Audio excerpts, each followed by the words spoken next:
Over time, we become so accustomed to seeing the same things in the same rooms at the same time of day that we become what is known as clutter blind. In today's podcast, we are going to discuss clutter blindness and how we can put strategies in place to stop it.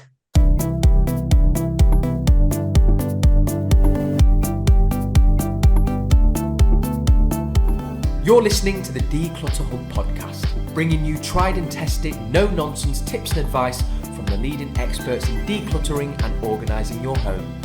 Now here are your hosts, Ingrid Jansen and Leslie Spellman.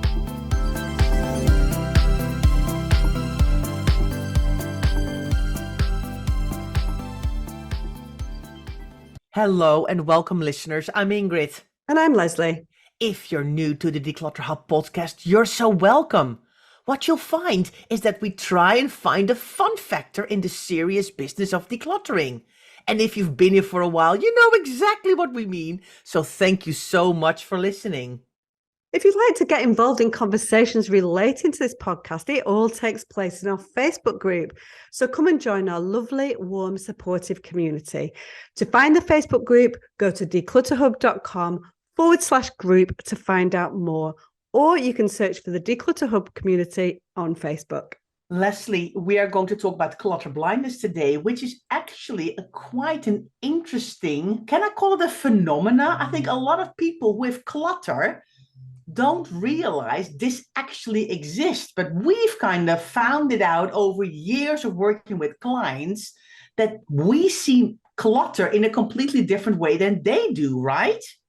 Yeah, I think we go in to a client's home with an evaluative eye, but also with a fresh eye. And I think that's the point. And so quite often when, a client knows that they've got clutter, right? Yeah. They know that, but they're not seeing exactly what we're seeing and not seeing probably the quick wins. The bottom line is we become clutter blind to things that are actually fairly easy fixes. The kind of magazine stuff down the side of the sofa, the kind of kids' artwork on the front of the fridge that you've just left there for 6 months. Those kinds of the DVDs that are kind of in front of the telly that have not been put away.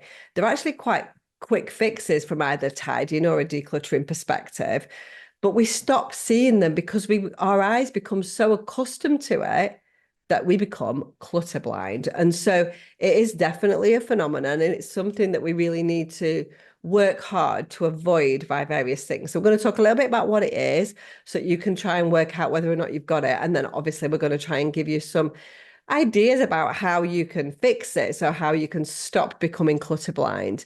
I think one of the important things that I want to talk about, first of all, and the way that we avoid it in the first instance, Ingrid, is we need to encourage people, and you can absolutely do this yourself, to look at their rooms with a fresh lens. And so that is, we were talking about the fact that as professional organisers, we come in with a fresh pair of eyes, right? And so you don't have a fresh pair of eyes in your house, but I tell you when you do, Ingrid, is when you take a photograph of it. If you photograph or video your room, that effectively gives you a fresh lens, doesn't it? Yes, and I think a lot of people underestimate the power of taking a photograph as well, because a lot of people are super embarrassed about their clutter. They feel awful about the clutter. They're like, we know it's here. We don't want to look at it.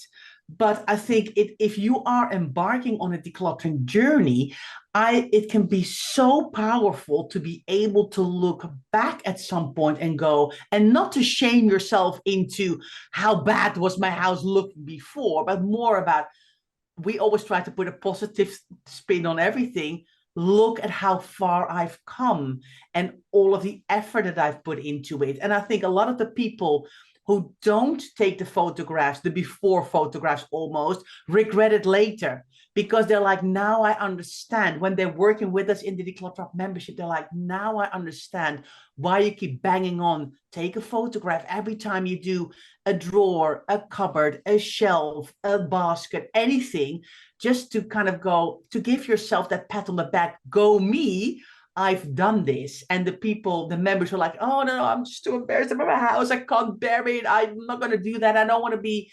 confronted by this clutter and this stuff later go, oh my gosh, I now see what you mean. And I now see actually how far I've come. It would be wonderful to be able to look back and go, wow, how amazing am I doing? And I think that's really important, because what we see a lot as well is that people who have lots of clutter also just don't see a lot of the other stuff around the clutter anymore either. And once you start to kind of peel away that clutter, kind of like an onion, you're peeling off one layer at a time.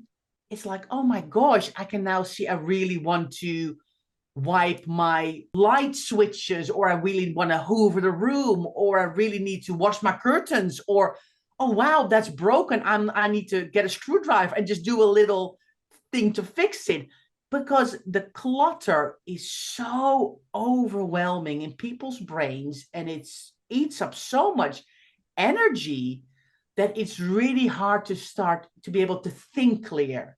And then the overwhelm, I think, sets in even more. So I think, just chatting through pictures and photographs, and you're absolutely right. People don't want to take them because it feels like an admittance of failure for a lot of people, or embarrassment or shame. And so I completely get that people don't want to do them. But as you say, we do encourage that. If you don't want those things popping up in your feed, there are lots of things these days on photo apps, like on my phone, which is Apple, and a lot of people have got an Apple phone. On photos, there's a hidden album, which nobody else is going to see, and it's not going to be popping up on your feed when, on your kind of picture of the day and stuff like that, because nobody wants to see that. But I think it's so important, A, to be able to monitor your progress, but B, to see through the blindness that we have encountered when we become clutter blind. Because the problem is that the clutter becomes our new normal, and we've got to try and eradicate that. So that's what it's like, our brains train into not seeing it anymore. Yeah. And so if we can't see it, how can we then fix it? And so it's so important to really allow yourself the opportunity to evaluate with that fresh pair of eyes. So photos to us are an absolute no-brainer. There are some places where it's easier to take a video. Sometimes if it's a whole room, it's easier to take a video, but take a slow video so you can really evaluate and see, where are the clutter hotspots? Where are there these quick wins? Because a lot of the things that we're talking about with clutter blindness, honestly, are quick wins. They're just things that have landed somewhere and just haven't moved for a few months. And so we're going to talk about how to fix that afterwards. So it's important. Photos are the first step towards avoiding clutter blindness, right, Ingrid? I think so too, Leslie. And I don't think we realize how attuned we are as professional organizers. Because we look at things with a completely different pair of eyes. I mean, a perfect example was, I had somebody on a Zoom call the other day, and she was showing me the things she was going to declutter. And I actually said, oh, and how about that thing over there? She's like, oh my gosh, that was like on the camera for like one split second. How did you see that? It's because we are so used to really looking with like these radar eyes, I think. Yeah. And it's on with our members as well. When they send us pictures, right, to go, I'm looking at this, I want to tackle this, what can we do? We immediately go, we could do that, you could do that. Have you thought about this? But it's also our job, right? People always go, well, how do you do that? Well, because we are good at that, I guess. I mean, there's loads of stuff that we're not good at, but seeing the possibilities of a room, of a wardrobe, of a cupboard, that's our job. And that's years and years and years of experience. Yeah, and I think that the problem is, if you feel downtrodden by your clutter, you fail to see opportunity. And that's what we're trying to see. So we will see, and this is what you need. This is by looking at things through a different lens. We want you to get to this point, and you can get there, right? We want you to see opportunities, storage opportunities, decluttering opportunities, opportunities to store things in a slightly different way, to zone things in a different way. So it's about looking at your room with an evaluative eye and seeing different options there, and they will be there. Every room that we've ever worked in has got possibility in it in terms of flipping it on its head and doing things in a different way once the clutter is gone. So it's not only the clutter, it's the organization, it's the zoning, it's the storage, all of those kind of things. Really, really important to have that fresh pair of eyes. And that's the only way that we can think of at the moment is to kind of train yourself to do that. The other thing that I wanted to say as well, Ingrid, is even if you take it on your phone, if you then have an opportunity to blow it up. So, Ingrid was talking about, having worked with somebody on a client on Zoom the other day, she will be looking at on quite a big screen, right? And so you can see it, it's hard to see on your phone screen. So if you have the opportunity to add a photo to your laptop or whatever, then do it because it really does help. Or even just zoom in on your phone so you can just see things with a little bit more granular detail. Yeah, I think so too. And I mean, another perfect example, Leslie, as well, was that last week I was working with a client in her home, and it was a kind of a mishmash room, a bit chaotic, but I can see the potential through the clutter. Again, it's because it's that fresh pair of eyes. And although I've worked with her in that room before, it used to be a toy room. The kids have grown older now. And I said, what are you going to do with this room? What are your options, your possibilities here? And she had like a 4x1 Kallax, which we love, which is, a unit where you can put in four kind of nice containers, but it was on its side. And I actually said, well, why don't we put it vertical instead of horizontal and basically just move the baskets around, So it was like, oh my gosh. And I said, and I think I've spotted a perfect place upstairs where it will fit in with the other decor. It's just because we always think about what would work best where in the house. And that's why furniture often moves around as well when we work with clients. Like that cupboard, I love that cupboard, but shall we not turn it around the other way or move the desk around so you're facing the wall or the window instead of having your back to it and all of those things? Because we have just that insight into a space and what works and if something will fit or not. I I kind of call it my eagle eye. I'm like, my eagle eye tells me it will probably fit, and very rarely it's wrong because we just understand space and volume and flow and energy in a room. And I think when there's a lot of clutter, people just don't see the possibilities anymore. Yeah, because the clutter is what's shrouding you and stopping you from being able to see that possibility. So we need to try and Yeah. fix that in the first instance. And I think the fix is reasonably simple, actually. Mm. So why don't we go for a break? And why don't we come Yeah. back after the break and talk about some simple things that you can do to try and avoid clutter blindness? Hi, everyone. Welcome back. We are talking about clutter blindness, and now we're going to give you some practical tips and strategies on what you can do about it. Yeah, we talked a lot about the fact that a lot of the things that make us clutter blind are just random little things that have piled up. So it might be a pile of paperwork on the side of a kitchen side. It might be, we talked about before, a pile of DVDs next to the TV that have not been put away. It might be a pile of kids' toys that have not gone away. Some books that are double stacked because you can't fit them on the bookcase. Some magazines that have been there for 6 months. These kind of things that just grow and grow and grow. So I think the first thing that we would suggest really in order to avoid this is to start to declutter for sure, but to really look, and we do this whenever we're decluttering, is to gather like with like. And so we need to be able to see the volumes of stuff that we've got in each individual category and evaluate each one for its merit. And so if you've got a sort of collection of stuff, can we declutter some? And then, because often if things stay out, if things don't find their natural home, it's because their natural home is full and there is a barrier at play, which is stopping us from putting it away. So it's not always simple. So it's like anything in a decluttering world. We have to do A to do B to do C. And so first things first, let's gather like with like. Let's see what we're playing at with the DVDs, with the magazines, with the books, with the kids' artwork, with the toys, and go, is there anything that can go? Because all kind of success really in decluttering starts with having less. The less we have, the less stuff there is to manage, the less stuff there is to put away, the less barriers we have, the less fun it gets. And so start to think, and once you've seen that clutter through the new lens, then you can go, look at that pile of magazines over there. I'm going to do something about that. And then go, right, okay, where's all the magazines in this room? Let me get them together and let me start to make some tracks to actually fix that. So that's the first step, isn't it, Ingrid, by gathering like with like, because then you can evaluate and see the volume. So now you've seen the stuff that's the problem, you've seen the thing that is causing a clutter hotspot, and now you can go, I'm going to look at it as a whole category and I'm going to make strides to fix that. Yeah. And it can be very small, right? Don't feel like you have to pull half your house apart here. Do really one tiny category.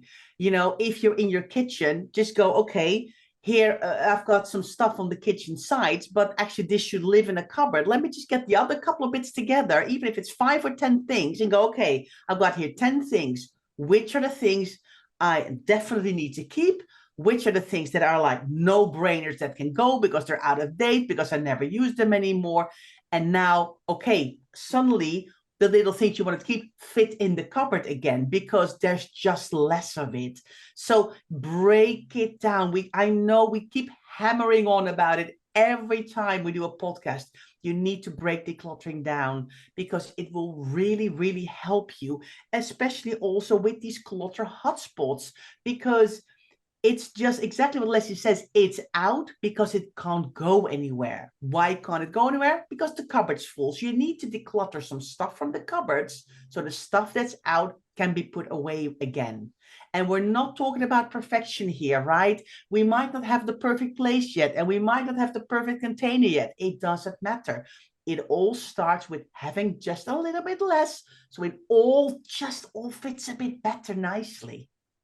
Yeah, because this our clutter blindness typically is in the rooms that we're in a lot. So it Yeah. is in those living rooms, in those kitchens, in those bedrooms. That's where you become clutter blind. And so it's really important to try and, declutter, and then to try and, that old adage of a place for everything and everything in its place. So we need to identify. So we've decluttered, we need to identify a place. We're talking about making space in the cupboard. But is that cupboard the right place for it? Is that the problem? So it might not just be that the cupboard is full. It might be that the cupboard is a bit too awkward. It's difficult to get into. It's got a barrier if it's a piece of paperwork. Is it too difficult to put that paperwork away? And we need to rejig the filing system. So some of these things, when you get into it, might be quite, in big jobs to evaluate, but just start small and then you can go, actually, there is a problem with that. So in a few days, I'm actually going to tackle my paperwork because that's really bothering me as a clutter hotspot in my house. And so, first of all, declutter, then try and find a place for everything. Make sure it's zoned appropriately. So we've talked a lot about kitchens in the past. We talk about the categorization in the different cupboards. Living rooms come in all different shapes and sizes, right? So one living room is not the same as another. But a lot of people's living rooms really have to work hard. They've got books in there, they've got DVDs, they've got toys, they've got magazines. Some people got medication and light bulbs and all kinds of manner of things. If you've only got a kitchen and a main living room, which a lot of people have having a hallway and then bedrooms, then your living rooms kind of have to have everything in them. So therefore they need to be appropriately zoned so that we can have that place for everything and everything in its place. So let's talk about the final sort of piece of the puzzle to avoid clutter blindness, which is putting everything back in its place, Ingrid. Yes, resets, Leslie, are key when you are trying to fight this clutter blindness. You need to tidy up after you've done something. So if the kids have been playing with the toys, at the end of the day, tidy it up. If you've had a lovely afternoon reading magazines and newspapers for an hour, don't just leave them. Actually put them in the recycling bin or put them in a pile of magazines if you haven't finished it yet. If you've got a magazine basket next to your sofa, and you want to finish it up, and next time put it in there. Just don't leave everything lying around, because as soon as something is down on a flat surface, it attracts other stuff. It's like, oh, there's something random there. Let me put some other 12, 15, 20 random things on top of that. And then you're like, I've literally just turned around and it was a clear surface. And now there's loads of stuff there. How is this possible? Tackling those things and putting them back when you finish with them is key when you're working on decluttering your home and having less clutter around. I think it's really important as well, Ingrid, to avoid when you've become clutter blind, you've got clutter hotspots, we're trying to do resets. It's really important to avoid quick fixes. So it's important to avoid doing sweeps. And so if you've got these clutter hotspots dotted around, you see them, you've evaluated them, you've found them, don't just chuck them into a box or chuck them into a bag to deal with later. If you need to do that, the interesting thing about this process, about all of the decluttering process, is that if you start with resets and you start with tidying, very soon you will identify where your problems are. So if we talked about a place for everything and everything in its place. If you can't put everything in its designated place, then there's a problem and we need to go back a step and go, can we organize things differently? And if that's not the case, then we need to go back another step and go, we need to have less, so we need to declutter. So by seeing the problems as they arise with the resets, all that kind of stuff, we then know we've tried, it's not worked, we still need to go back a step and have less.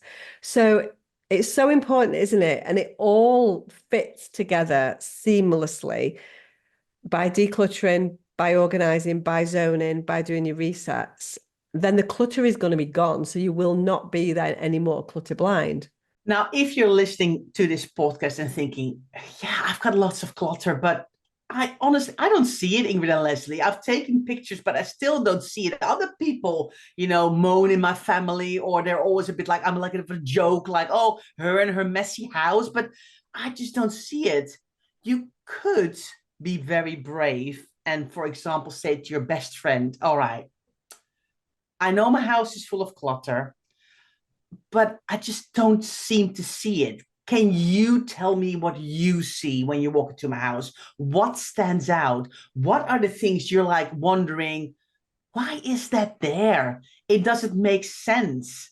Why don't you put it somewhere else? And ask them, where would you put it? To get some inspiration. Where does this live in your house then? Because in my house, it lives here, but I don't know because I've never been taught, or I just don't know, or I'm feeling stuck.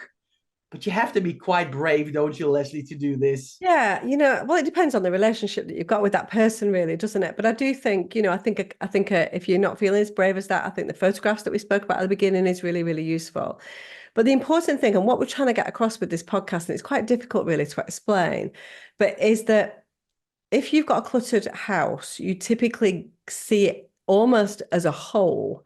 And so what trying to avoid clutter blindness does is it breaks down the clutter into sections and it allows you then to start working on individual categories, and all of the individual categories join together to make the whole. And that's what we're trying to do. So this is about breaking that collection of clutter down and seeing the problem areas and seeing the quick fixes, which we love. Do you know what I mean? We love these quick fixes. And a lot of these things are quick fixes, right? And so that's what this is about. So it's a tough one. And it's easy for us to say we've been doing this for a long time. So we definitely see possibility in a room. We see storage options, all of those kind of things. And you might be just there thinking, I don't see anything other than a cluttered house. So what this is all about is to try and switch that on its head and go, first things first, I'm going to be kind to myself and go, okay, that was done before. I'm going to draw a line under it. I'm going to move forward. How am I going to move forward on this? And then I'm going to employ all of the strategies that we talk about all the time in the podcast: decluttering, categorizing, gathering light with light, organizing, zoning, all of those things, and resets, of course, and try to chip away at it so that I don't see clutter anymore, or I do see clutter. More importantly, I do see clutter as it starts to build. Yes. And then you've learned the techniques on what you need to do. So you can actually go, actually, now I'm spotting it. And what can I do to avoid this clutter building up in the first place? But this is not something that will happen overnight. This is not a quick fix. This is not that, well, there's Ingrid, Leslie, there's piles everywhere. I'm just going to get a box or a laundry basket, sweep it all up, put it away in my horrible room of doom, and that's me done. This is lots of habit changing over time, taking your time, learning how to declutter. This is why people come into our membership. They do the learning with us because you need to do a lot of learning. You don't need to only do decluttering, but you also need to learn the emotions that sit behind that clutter. And that's where our teaching starts, and we help our members through the different rooms in their house, building up their decluttering muscle over time. And you can see over time when they start to put, their decluttering in place, their resets in place, they're like, wow, time starts to appear, space starts to appear. I'm seeing things that I just didn't see before. And it's a journey. We always talk about the decluttering journey, which can sound a bit dramatic, but it really, really is. And I think that's why we love also the membership so much, is that we really see people go on that pathway and on that road and make those changes over time. And then it really, really sticks. So yes, listeners, I want to know from you, have you ever heard of clutter blindness before? Maybe are you realizing now, wow, I have this. I had even no idea. Or I'm going to look at my house with a fresh pair of eyes and look if I'm actually clutter blind. I hadn't realized that could possibly be it. Let us know. We would love to hear from you. Leave a comment on the podcast. Send us an email. Give us feedback. Share it in our wonderful Facebook group. We would love to hear from you because it's really important that you understand what clutter blindness is and how you can slowly but surely make those changes. So thank you so much for listening. It's been wonderful to be here this week, and we look forward to seeing you again next week. Thanks so much. Thanks so much for listening to the Declutter Hub podcast. Don't forget to subscribe to us in your podcast player so you don't miss an episode, and we'll see you next week.